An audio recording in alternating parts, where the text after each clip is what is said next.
Philadelphia 76ers failed to live up to even the most modest of expectations last year, but do not confuse that for the organization believing that is okay. There has been a strong report come out from Mark Stein regarding the future of Daryl Morey and Nick Nurse, who have to be at the forefront of the issues for next year. Now, I know the ultimate blame has to fall on the lack of availability of Joel Embiid, of Paul George not living up to what that contract dictated, of not getting a significant enough sample size for what your stars look like when playing on the floor together.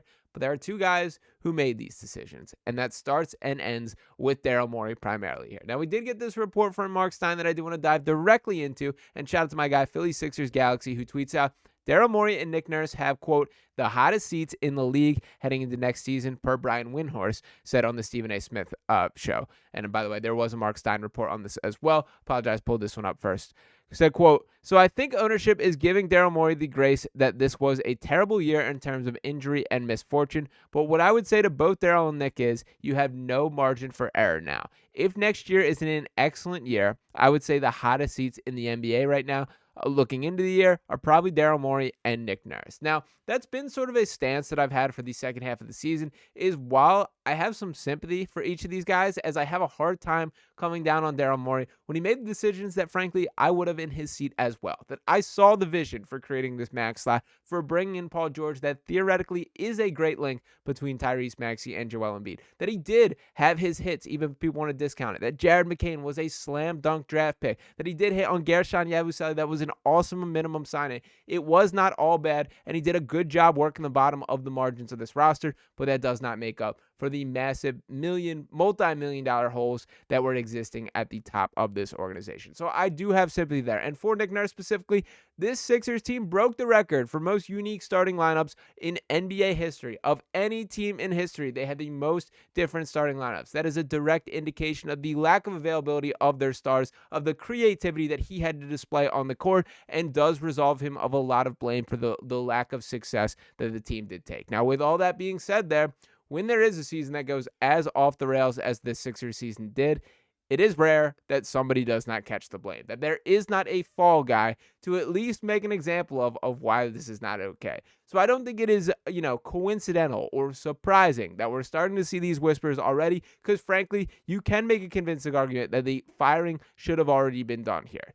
This is a huge season for the Sixers team, and I did want to reveal a little bit more about each of these factors here. Now, when speaking about this, there are lessons that need to be taken from this year. This is not a wash your hands, move on, and it'll be better next year. That even under the best of circumstances, things did not look right last year. Now, to be fair, that does begin with Joel Embiid. That is a huge X factor moving forward, as I have a hard time really figuring out where to go with this. With Joel specifically, while he did not look like himself whatsoever last year, and it was completely evident on the floor, this is the same guy that less than a calendar year ago was scoring 50 points against the New York Knicks in the playoffs. Now, you can make the case physically he did not look like himself then, as he made his return from that meniscus injury, and that's really where a lot of these issues started, even though it was kind of a compounding issue before that as well. We know the track record for big men with knee injuries on the north side of 30 is not great.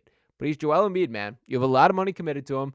He is a guy that, when is right, can be one of the 5 best players in the league, can be the best player in the league in stretches, and it is tough to just look past that and forget about it. Now, when shifting it back directly to Morey and Nick Nurse, I do want to talk some Nick Nurse for a second. I've been a Nick Nurse guy. I was optimistic for what he could bring to this Sixers team, and I cannot look you guys in the eyes right now and act like I have not been underwhelmed. Even when the team was properly orchestrated on the floor, it was not good enough last year. And the biggest thing that I did want to point to is that limited sample size that we saw with Joel Embiid, with Paul George, and with Tyrese Maxey. So looking at the 3-man unit stats here, they logged just under 300 minutes total together on the floor. They were outscored by 0.6 points in those minutes. And you look across each of these metrics, all in the negatives for the most part. We're talking field goal percentage, field goal attempts, effective field goal percentage. The free throw rate did go up, which should not be a surprise there, but the rebounding rate, a lot of concerning metrics that we're seeing.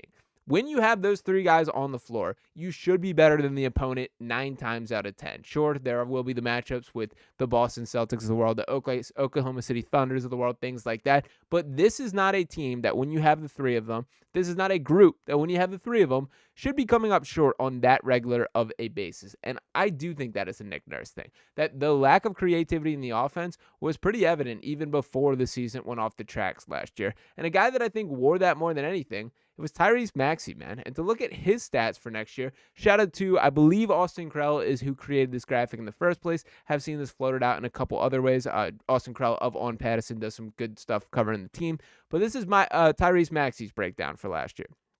Free throw percentage, an 87.89% value in the 88th percentile. Completely solid, got the line at a higher rate. I do think that number probably goes down with Joel Embiid and Paul George hopefully returning. The shooting talent, the 94th percentile, no doubt about that. The shot-making efficiency, 78%. Not bad there. Pretty solid. Really good, actually.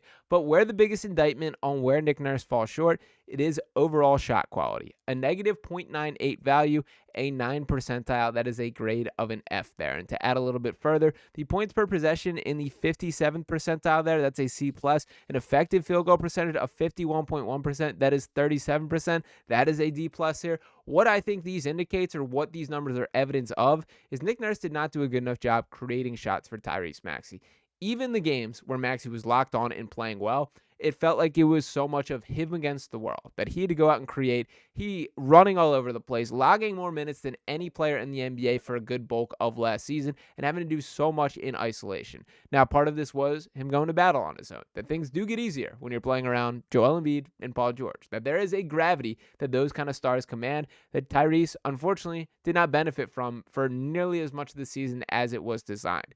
But the facts are still the facts here, and if you are this NBA champion head coach, the way Nick Nurse is, you should be able to make life easier on your stars in the way that he failed to with Tyrese Maxey. Even when Jared McCain, that brief stint where we saw McCain be electric for the Sixers team, hearing the relief in Tyrese Maxey talk about that postgame of just having another guy to play off, to command defensive attention, and just how optimistic he was about that. While I appreciate that in regards to Jared, it is a little bit concerning that it takes that. And it takes a guy who, in the grand scheme of things, was not penciled in to be as significant of a part of the plan as ultimately turned out to be the case there. So for Nick Nurse specifically, this has to be, I look myself in the mirror and figure some things out in the offseason.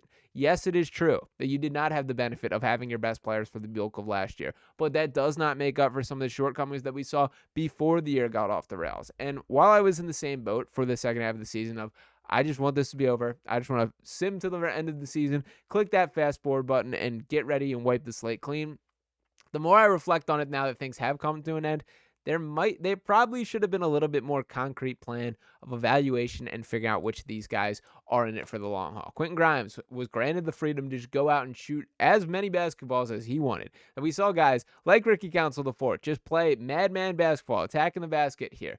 I do think that there should have been a little bit more, structure in the offense than we really saw down the stretch. Now, ultimately, does that matter to the fullest extent? Probably not, that we will see. And even with the Sixers team, to look forward to the salary cap outlook, it is mostly going to be the same unit next year. That, yes, there will be some changes. Yes, there will be some shakeups, and the draft lottery is still the biggest factor that we are talking about. That is the biggest moment arguably in years in Sixers franchise for what it means for the future here. But when you look down the rest of the roster, Joel Embiid, not going anywhere. Paul George, under contract, 3 more seasons. Tyrese Maxey, hopefully never going anywhere. Kelly Oubre, by all accounts, plans on being back and does kind of control his destiny there. He does have that player option, and I believe he is going to try and reopen negotiations for maybe a multi-year deal. We will see how that plays out there. The point being, expect Kelly Oubre to be back in a Sixers uniform. And again, he kind of controls this. Andre Drummond, a player option, and has been very vocal that he will be back in Philadelphia. Quentin Grimes, restricted free agent, expect him back. Jared McCain, not going anywhere. Eric Gordon, player option, that one I think is up in the air. I find it unlikely that he will be back there. Kyle Lowry has expressed his desire to return to the Sixers team despite being 67 years old. Gershon Yabusele, has expressed that he would like to be back or at least entertain conversations. That one could get tricky in free agency, but we will see. And then you look down the list a little deeper. Adem Bona, under contract. Jared Butler, a club option. Lonnie Walker, club option. Justin Edwards, club option, will be back. Would not shock me if that contract is upgraded. The point being here that a lot of these faces are going to be in it for the long haul next year as well. We will see how things shake out, but it is going to be a high-intensity season in Philadelphia. And I will say, it's going to be interesting because I did do a fun little stream with Lauren Rosen and Sixers Adam Aronson of the Philly Voice there, kind of talking about things. We were watching one of the NBA games. I believe it was a first-round Grizzlies and Thunder game on playback over there. Interesting to hear their perspective for two people that were directly involved in training camp this year. And they were saying, like, it was the best vibes in training camp that it had been in either of their times being around the team there. It's fascinating that things had gone from so fine to so off the rails at such a rapid rate. But nonetheless, the Sixers got to be locked in, trying to do everything possible to at least keep this era of Sixers basketball open. They have made the investment. They have pushed the chips in the middle. They have gone in on their all-in approach.